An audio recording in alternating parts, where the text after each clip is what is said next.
Hey everyone, we have best-selling author, the co-founder of Keon, and host of the Ben Greenfield podcast, the one and only Ben Greenfield, back on the show to talk all things cold. Yes, it is winter, it is cold, and we're going to embrace the cold weather and all of its glorious health benefits here on the show today. Except for everybody listening in from Miami and Dubai, right? Except for our friends in those warmer climates, and I'll be in Miami in a few weeks, so that sounds lovely. But we're here in the cold. So, Ben, let's start there. Anyone who follows you on social media know that you spend a lot of time outside I and do. also a lot of time outside when it's cold and working out outside when it's cold. So, why is that important to you? Why is being outside in nature, no matter how cold or how warm it is, why is that important to you? Well, I don't even like the cold. I mean, like, I should say, like, I didn't like the cold, and it's kind of like the more you learn about how something is good for you, it grows on you. It's like I didn't like Brussels sprouts or asparagus or broccoli for a really long time either. But gosh, you get a little extra virgin olive oil, like some really good salt, and maybe a nice balsamic vinaigrette on there. Eventually, it kind of grows on you, if you take it right. And it's kind of like cold too. I mean, if you take it right, you have the right mindset, it grows on you. And when you pair that with knowing all the benefits and how good it is for you, eventually it turns from a hate relationship into more of like a love hate relationship. Speaking of warm climates, father is a guy whose whole family is originally from Miami, and he was never really into the cold. And the winters where I grew up in Idaho were always just so bitter cold. My dad would always be like, "Dude, I hate the cold." And you'd always want to go back to Miami when it get cold outside. And I think for me, like, I'm not one of those guys who's like got this robust, rich Northern European heritage where my ancestors were always playing around the ice and the snow. And I grew up like a Scandinavian school child walking out, barefoot in the icy tundra or something like that. It wasn't really something that I kind of grew up with. And yet I, I got into triathlon, as you know. You and I have talked about this on other podcasts. I was big into endurance sports, and with triathlon, you just you have no choice. Like, you got to put on that freaking wetsuit, and sometimes not a wetsuit, and now you got to race no matter what temperature the water is. They don't cancel those races unless the water gets ungodly cold, and you got to train also in the cold. So I used to go. I didn't know anything about cold thermogenesis or whatever. Wim Hof wasn't sexy or trendy. I didn't know about any benefits of cold. All I knew was, dude, I got to go swim in the cold again. I got to be standing on the pool edge at 6 a.m. at the cold YMCA when it's 40 degrees outside. I got to be jumping in the Spokane River in April to get ready for this race. And eventually I got used to the cold, but for me, it wasn't getting into it because it was good for me or because it paired well with my new breathwork app or whatever. I had to train for triathlon. I had to swim. I had to get in shape, and I had to swim in open water, and I had to swim year round to be able to train. So I kind of got into just swimming in cold water, and then later got to know the benefits, which honestly made it a little bit more mentally acceptable for me to do, or at least that it removed a few of the mental blocks, for my skinny ass to go jump in cold water. Because let's face it, I'm not one of those polar bear swimmers with the massive amounts of brown fat in my clavicles, the big waist and all the padding. Like, I get cold. Like, don't fool yourself. If you see me sitting there in an ice bath smiling on Instagram, inside I'm like, oh, this is cold. So, anyways, though, so fast forward to now, and I got a cold plunge right outside the door of my office that I keep at 32 degrees. I have one of those endless swimming pools that you can swim in that I keep at like 40 to 50 degrees, depending on the time of year. I just don't heat it. So whatever the ambient temperature outside happens to be is what it's at. Like right now, it's actually at about 38. And then for anyone who visits my house, I've got a private cold tub for the guests out in the guest house, one of those big barrels that they can climb into. So there's cold all over my property, not to mention just the snow and the ice that's outside right now, and the ambient air temperature, which is also quite good for you. Even right now in my office, it's about 60 degrees, right? So I keep my house pretty cold too. I guess the question is, why the hell would I do all of those things to surround myself with cold water and cold air and opportunities to go swim in the cold or bathe in the cold? Or, why do I not take cold showers. I just don't turn the water to hot when I take a shower. I just, my natural reaction to getting into a shower is it's just always cold water. I don't give myself the option to turn the water to hot unless I've been snowboarding all day or something like that. And I need to take a hot shower. So when you step back and look at why somebody would do this, well, there are so many benefits to subjecting the body to consistent small doses of cold stress that it's almost shocking that more people don't utilize this as a health strategy, even over and above the consideration of like supplements and medications, and definitely on par with things like exercise or sauna or walking or subjecting the body to heavy loads or any of those other things that we do to make the body more resilient and more strong. When you are born and you are, let's say, whatever, at home after your home birth, if your parents were hippies like that, or if you're or in a hospital or whatever, and the doctor slaps your face or shook a little bit to wake you up as you come out, you take that first big intake of breath. That's your mammalian dive reflex. It's that initial intake of oxygen. And when that happens, your vagus nerve, the main nerve that kind of starts right up in your cranial nerve root and travels to and innervates all the other organs of your body, that thing gets woke up. It gets, what we call that in nervous system physiology, your vagus nerve becomes toned. When your vagus nerve becomes toned, it's able to more effectively communicate with the rest of the organs, the heart, the lungs, the diaphragm, the brain, but it also is able to respond to stress in a far more refined way. You may hear a lot of times these days people talking about heart rate variability as a way to measure your stress load. It's the delicate interplay between the sympathetic fight flight nervous system and the parasympathetic rest and digest nervous system. Well, ideally, your heart rate can respond to cues from your nervous system driven by your vagus nerve and go up a little bit and down a little bit with micro fluctuations in response to stress throughout the entire day. And if that's occurring, that means that there's a very slight beat to beat variability that's constantly fluctuating throughout the day. And if you have that, it's called high heart rate variability. And often that's measured as not only a metric of how recovered you are, how prepared you are to train, how good your night of sleep the night before was, but also how resilient you are to stress, how able you are to upregulate your sympathetic nervous system when you're too rested and digested and you need to downregulate the parasympathetic nervous system, or probably more importantly for most people, how equipped you are to downregulate the sympathetic nervous system when it's causing your cortisol to go up and epinephrine and adrenaline to be released, the blood vessels to constrict. Like, how capable are you of responding to that and making micro adjustments to your physiology to be able to decrease your propensity to, using the highly scientific term, freak out when stress gets thrown at you?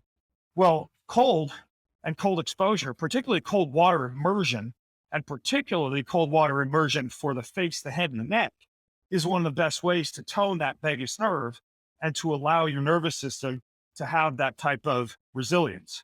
So, in my opinion, top of the totem pole for some type of daily cold therapy, cold shower, cold water face dunk, plunge into an icy cold river or lake or ocean or pool, is you're making yourself more resilient. It's kind of that concept of harder to kill, but not just hard to kill physically, hard to kill mentally, hard to kill emotionally, hard to kill from a stress standpoint. So that's really one of the best reasons to engage in a regular, consistent, kind of like microdose cold exposure. And that's important because a lot of people, they'll see folks like me sitting in a cold tub, again, on Instagram, or they'll see, Wim Hof meditating for hours on a mountaintop on sheet ice or whatever. And they think, gosh, hey, where am I going to free up 20 to 30 minutes a day to physically, much less mentally, fill my bathtub with ice and go get cold? But really, most of the benefits of cold come from anywhere from 30 seconds to a maximum of about 10 minutes of that brief, intense cold exposure, preferably at a temperature that's under 55 degrees. That's kind of like the sweet spot. And the colder the water is, the better it seems to have an effect. And that's much more sustainable for people and also results in far less of the potential for excessive stress causing damage to the human body. There are many people who lift weights too much, who run too much, who do too much sauna and become electrolyte depleted, who get too much sunlight because we hear sun is good and get UVA and UV exposure to the skin. That is in excess, right? So cold falls under the category of what we call hormetic stressor, meaning small amounts consistently will make you stronger. Huge doses every once in a while or huge doses every day can threaten to hurt you, can threaten to give you illness, cause your immune system to become a little bit weaker, and essentially stress you out too much. So we're talking about small intermittent cold exposures. And I can tell you some of the other benefits in addition to nervous system toning. But before I do, I feel like I'm being one of those interviewees who's like talking and not giving you a chance to say anything. So you want me to keep Well, going or? I love it, and I will point out to our listeners, you are very on brand. We are doing this interview as I am sitting in my very comfortable chair, but you are on your treadmill walking. So I love that we're talking about bathing. So think about bathing in two different ways. One, literal to the bathing we experience every day, and then there's also nature bathing. And so literal to the bathing we do every day, it sounds like 55 degrees, minimum of 30 seconds. I'm glad you pointed that out because people can overdo it and there's some potentially serious adverse reactions to our long-term health. In terms of frequency, is that if you're doing 30 seconds, sub 55 in the shower, is that like one day a week or is that every day? What's like the bare minimum to see the benefits? Yeah, most of the studies that you're going to see in a lot of the physiology journals and, like the Journal of Strength Conditioning Research and some of the research done on athletes, usually it's a minimum of 3 times a week. Now, Okay. I, I have not seen any deleterious impact from a 365 days a year. I'm going to take a cold shower type of approach, right? So more is better when we're talking about brief, consistent exposures to cold. More is not better when we're talking about taking your 2 minute session and trying to make that a daily 20-minute session. But consistency kind of trumps volume. So think of cold the same way you'd think as like exercise, right? It's far more sustainable and arguably healthier for the human body to hit the gym or do an exercise session for 30 minutes a day rather than doing a 6 hour workout on a Saturday, right? Which is just going to crush you and be pretty mentally difficult to get through anyway. So it's all about the brief, intermittent exposures. Now, a subtle nuance regarding the timing and the dosing while we're talking about this, and this was there was another study that just came out last week on this, so it's fresh on my mind. Cold it's very effective, very similar to like high dose vitamin C or vitamin E at quelling oxidation at free radical species and shutting down inflammation, which is why it's often preferred as a way to alleviate soreness or to even allow the body to recover faster when it's injured. The thing is, though, it's so effective at that if you quell the body's own natural anti-inflammatory response post-exercise, you're limiting the body's ability to build new mitochondria and new muscle cells. And so for the same reason, you should not take your lovely red or green supplement or vitamin C or vitamin E or any of these potent antioxidant sources immediately pre or post workout. You should not do your cold immediately post workout, especially if that cold is a more intense session. If you finished a workout at, let's say, 6 p.m., and we know that elevated core temperature will deleteriously impact sleep architecture. Well, based on that, jump in a quick cold shower or do a quick cold soak after that late afternoon or evening workout to cool down the body. Or let's just say you did a hard workout and you're on your way to work, you already, pitted out in the conference room because you're still sweating and your body temperature is still elevated from that workout. Well, yeah, quick cold shower is fine. But those longer cold soaks or the more intense cold, the type of cold that might leave you shivering, you should space that at least 2 hours after a workout. Or let's say work out in the morning and do like a sauna with a quick cold session before dinner, that type of thing. So you're spacing the cold exposure and the exercise. That's not that important if it's a quick cold shower. It's more important if it's one of these like ice bath soak type of scenarios. So that's important for people to know. And paradoxically, if you get in the cold before you work out, the norepinephrine, the adrenaline, the sympathetic nervous system response to the cold is enough to where it's actually a great pre-workout booster, right? And the subtle nuance there is that, as anybody knows, if you've iced your knee and you're like walking around your house and it feels like your legs kind of going to give way underneath you because those muscles are shut off, well, you should be aware that if you're going to use cold as like a pre-workout priming strategy, make sure that you're not engaging in some really biomechanically complex lifts. Like, don't do a cold bath and go like do overhead snatches. Like, this would be something that could work well before like bicycle sprints or something that's a little less biomechanically complex. But cold pre-workout is actually, it's fantastic at it kind of priming the body. And an ideal scenario would be you do a quick cold soak and you just like get all the norepinephrine and adrenaline, everything flowing, hop in a hot tub or a hot shower there for a couple minutes to get some blood flow going back in, and then go hit your workout. If you have the time to do that, it's actually a really great way to precurse for a workout. Interesting. So before we go to nature bathing, I just want to clarify the statement you made. You said you're not a fan of C&E pre or post workout. Why is that? For the same reason I'm not a fan of cold post workout, because it does such a good job at shutting down the body's own natural inflammatory process, that because your body's inflammatory process is the trigger to build new mitochondria, it's the trigger to build new muscle cells. You're actually shutting down your body's ability to be able to get as much benefit from a workout session as it could possibly get. So again, you should wait for a couple of hours. That's generally a good time range before you like drink your superfood smoothie with all the antioxidants, take an Got it. ice bath or something like that. And I keep saying ice bath, cold water. That's purposeful. The cryotherapy chambers get your body cold, but because typically many of them do not involve face, head, or neck immersion. Some of them do. Some of the bigger chambers that put your whole body inside. So you get less of the vagus nerve activation if your head's sticking out the top of one of those chambers. And secondarily, there's hydrostatic pressure of the water against the skin that does a much better job decreasing the body's core temperature when you're in water compared to like the cold air in a cryotherapy chamber. If I go do a cryotherapy chamber, proceed at your own risk. And a lot of times I will do like a cryotherapy session and step out, after the 3.5 minutes when the machine automatically turns off, and then convince them to let me back in for another 3.5 minutes to truly get that same type of cold response I get from doing cold water immersion. Interesting. Coming back to nature bathing, I will point out you originally wanted to do the interview you walking outside, but I was worried we wouldn't get the quality we needed. So you're doing it on the treadmill. With that said, let's talk about some of the benefits of being in nature, of nature bathing.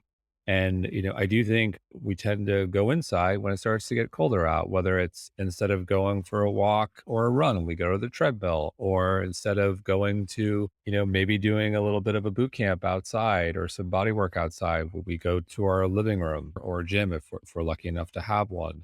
So can you talk a little bit about how you view the benefits of being outside in Mother Nature, whether it's going for a walk or doing push-ups outside instead of inside, and specifically in the cold?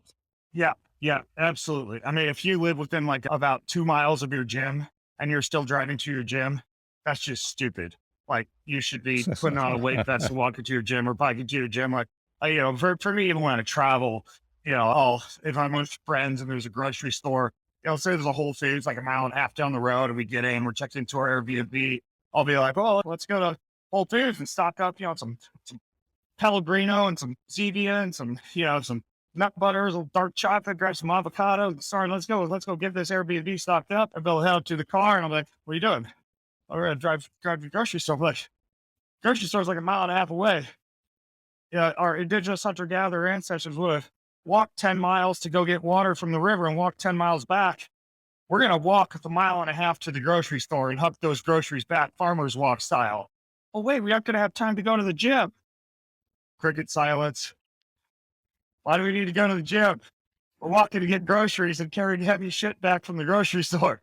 That's the gym. So, it's this idea of embracing natural movement, and especially outdoors movement, versus like this fabricated in a box exercise session. That's just one of the reasons. I'll get to some other reasons here momentarily. But, first of all, by going outside and exercising in the cold, especially at ambient air temperature that's relatively cool, again, like that preferably like 55 degrees or under type of scenario, you're getting some of the benefits I've already talked about. Not quite as much of the vagal nerve toning as you would get from cold water immersion, but a little bit. But you're also getting all the other things that we see with cold: the conversion of white adipose tissue, storage fat, to what's called metabolically active brown fat that burns calories to generate heat, a much more healthy and metabolically active form of fat tissue that, rather than creating inflammatory byproducts that circulate through your body, is actually something that's speeding up your metabolism. You get that epinephrine, noradrenaline response that increases wakefulness and alertness. You're seeing a drop in blood sugar and a stabilization of blood sugar that, I wear this continuous blood glucose monitor on my arm, and there's nothing. I mean, whatever, metformin, berberine, apple cider vinegar, Ceylon, cinnamon, lifting weights, burpees, all these things people tell you to do to lower your blood sugar. Nothing beats cold. If I do like a hefty, like one of those longer cold, and I spend 10 minutes in the ice tub in the morning, and sometimes this will be a hack for me, like on Thanksgiving or Christmas, like a feasting day, my blood sugar will be often like down in the 50s and lower 60s until like early evening from a morning cold exposure. There's nothing that seems to control blood sugar more than cold. So you have that metabolic effect as well. You get that decrease in inflammation I talked about, so less soreness. And then what's interesting is there's a shift of blood flow away from the brain when you're in the cold. And this is why, if anybody's gotten to a cold bath and started to do like box breathing or some type of meditative form of breathing, it's far easier to shift into that down-regulated brainwave zone where you almost feel like a little bit sleepy, a little bit lethargic. That's why it's actually dangerous to go cold water swimming by yourself, because a lot of times you get so sleepy and your muscles get deactivated, you can drown. But the idea of just like down regulating the brain intentionally by being in cold, there's also that effect. So when we talk about working out outdoors, a lot of that carries over into working out outdoors. But then the other things you get from working out outdoors is it's unpredictable.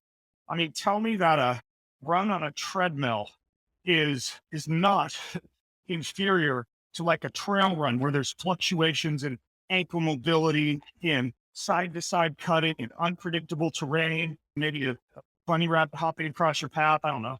But there's all sorts of things that happen outdoors that are unpredictable, that are more stimulating to the mind and also to the body when it comes to just putting your body in an unpredictable scenario. I recently did a podcast interview with this guy where he was talking about unstable object training, this idea of superior fitness gains derived from working out with like kettlebells and sandbags and kegs and unwieldy objects, even like rocks and logs, compared to like your symmetrical, predictable dumbbells or barbell.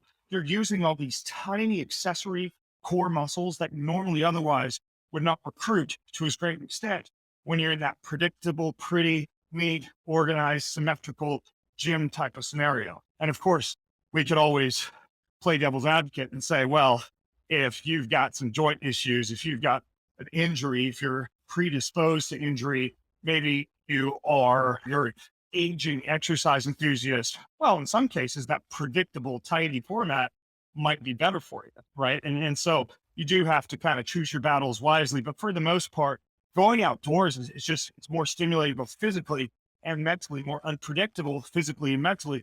Then when you throw the potential for cold in, well, let's face it, if it's the summer, the potential for heat, all the, heat shock proteins and resilience you derive from the heat, which, all the benefits of those are just they're just as multi-variable and varied as what you get from the cold. You're looking at battling the environment, battling unpredictability, shifting your brain into new scenarios. And I mean, anytime that you have the option to do an exercise session outdoors rather than in a neat, tidy gym, I think you should. Yeah, and to build off of that, I would often joke, treadmill is just you want to work on a treadmill. It's a metaphor for life. Do you want to be at a treadmill, or would you rather, be outside?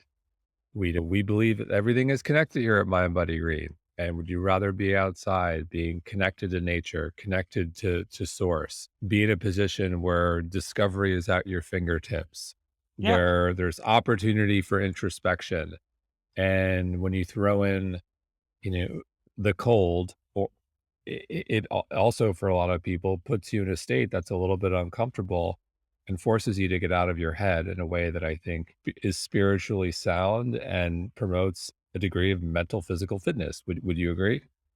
You throw the negative ions, you throw the 0 to 100 hertz electrical signal that emanates from the planet Earth if you happen to be outside barefoot or in grounding shoes, or maybe doing bear crawling or rock climbing or tree climbing or something that allows you to connect to the planet. And then you throw in, what they found in a lot of these Japanese, Shinrin Yonku forest bathing studies, where they found that even plants and trees emit these essential oils, the same as the fancy ones that you might diffuse in your bedroom or in your office. You're getting exposed to all those same phenolic compounds when you're exercising outdoors. You get infrared light from the sun along with some of that UVA B that in limitation can be good for you. You're getting exposed to so many beneficial environmental variables. And when you step back and you look at the fact that our human body is a battery, right? We operate with a certain electrochemical voltage across the cell membrane, and that battery can be decharged by non-native electrical fields like Wi-Fi routers and cell phones and smart appliances and everything that we're surrounded by in our comfy indoors format. Or we can recharge that battery with negative ions, with positive frequencies from the planet Earth, with sunlight and photons of light. And we can actually keep our battery more charged by working out outdoors. And you have kids, right, Jason? Yeah, two girls, 5 and 2.5. Right. And I'm sure that you've certainly seen some of the research on education, on creative free play, on unpredictable environments for children, on the idea that really the best equipped human of the future is not going to be a human who has necessarily learned to put the square peg in the square hole, the round peg in the round hole, line up neatly in a row and, sit and learn at the same pace as the rest of the classroom and spend a large amount of time indoors. We live in an era of automation and artificial intelligence where rote memorization and, what we might call factory work is something that's able to largely be outsourced to robots and machines and technology and computer chips now. And an ideal education for a child should involve a great deal of unpredictable, creative, free play, preferably with a lot of that thrown in outdoors. And so, I mean, with my own sons, Jason, not only am I unschooling, meaning like they wake up and they just got books and toys and games and, outdoor playgrounds, and they just go and pursue their passions all day. And in addition to that, there's 4 things that I do every single week with my children to turn them into gritty, resilient human beings who are they'll be able to adapt rapidly to unpredictable scenarios that they might face. We work out with kettlebells, we do the sauna, we do cold, and we do breath work. And that's like the Greenfield family. Like that's part of how my kids will train their kids, how their kids will train their kids. It's like kettlebells, breath, heat, and cold. We do spiritual training, we do mental training, but our physical training, like those 4 variables are the core of what I do with my sons every single week. And I'll tell you, dude, like they're good boys. They're not little assholes, who are, going out and kicking other kids' asses on the playground or something like that. Like they're kind of artistic, foofy, woo-woo kids who just like spend most of the day watercolor painting on their walls. But I'll tell you what, like they're tough. They're gritty. Like if I give them, and I have done this when they were 12 years old, a wool blanket and a knife and a backpack and tell them to go up in the wilderness on their own and come back 2 days later, they'll do that. Right. And a big part of that is the kettlebell, the ice, the heat, and the cold. I love it. So, in closing, where do you think this conversation is going to be going in the next year or so with regards to, the power of the outdoors, getting outside, cold therapy? It seems like there's more and more developing science. What do you think? I think the same thing will happen with it that happens in the rest of our industry. It'll become commoditized and it'll become marketable, and there will be industries built around it for profit. I'm not saying that's bad, but we all found out that fasting was good for us and a high amount of circulating fatty acids in our bloodstream are good for us. And that, large fluctuations in blood glucose throughout the day were bad for us. And so somebody generated the idea of maybe we should eat things that are more ketotic. And all of a sudden, this entire cottage industry sprung up around getting into ketosis pro and will that break your fast and market fat bombs and fat ketones and all this stuff that's honestly it's probably done more good than bad, even though from a natural standpoint people could just stuff their faces less, eat more vegetables, move more, and do a little bit of fasting, and not spend $30 a day on ketogenic Pop Tarts. But anyway, so we saw an industry pop up around that, where we saw an industry pop up around CBD. We saw an industry pop up around like super slow training, an industry pop up around kettlebells. What'll happen is, I don't know about you, Jason, but we see all these like little recovery gyms popping up where you go get your IV and your cryotherapy session and your sauna, and maybe there's like a PMF mat there and some recovery boots, and and it's kind of like the recovery gym.